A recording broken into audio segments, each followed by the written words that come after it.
Évidemment, c'est une grande fierté d'être là. C'est des bureaux qui sont très impressionnants, qui relatent l'histoire de cette entreprise qui a grossi très rapidement, puisqu'il y a 3 ans et demi, on était encore 20 personnes.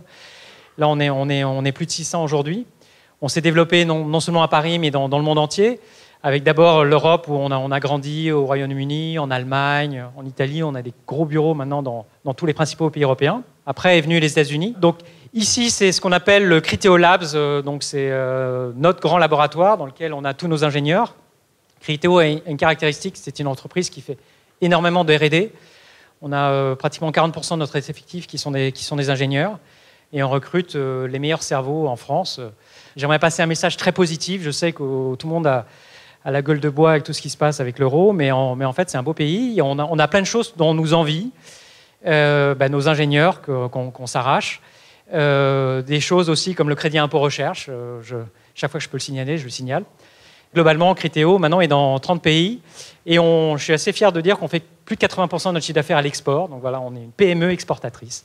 C'est des raisons qui font qu'on investit fortement. Chaque fois qu'on s'est posé les questions, on s'est toujours dit on veut mettre notre R&D en France, à la fois pour des raisons opérationnelles et aussi pour des raisons parce que c'est le meilleur choix pour l'entreprise, quoi. On aimerait que Criteo soit catalyseur, c'est peut-être un bien grand mot, mais si on pouvait donner l'envie à plein de gens d'investir dans le numérique, d'entreprendre dans le numérique, et des talents d'industrie plus traditionnelle de venir dans le numérique, voilà. On met notre petite pierre à l'édifice.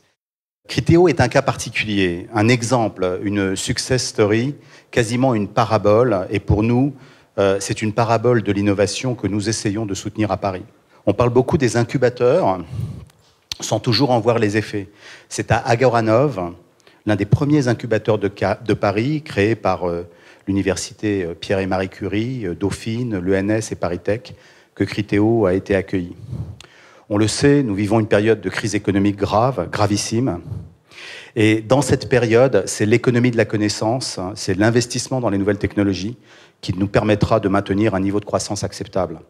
C'est pour voir émerger 10, 20, 100 Criteo dans les années à venir que nous multiplions les incubateurs d'entreprises innovantes.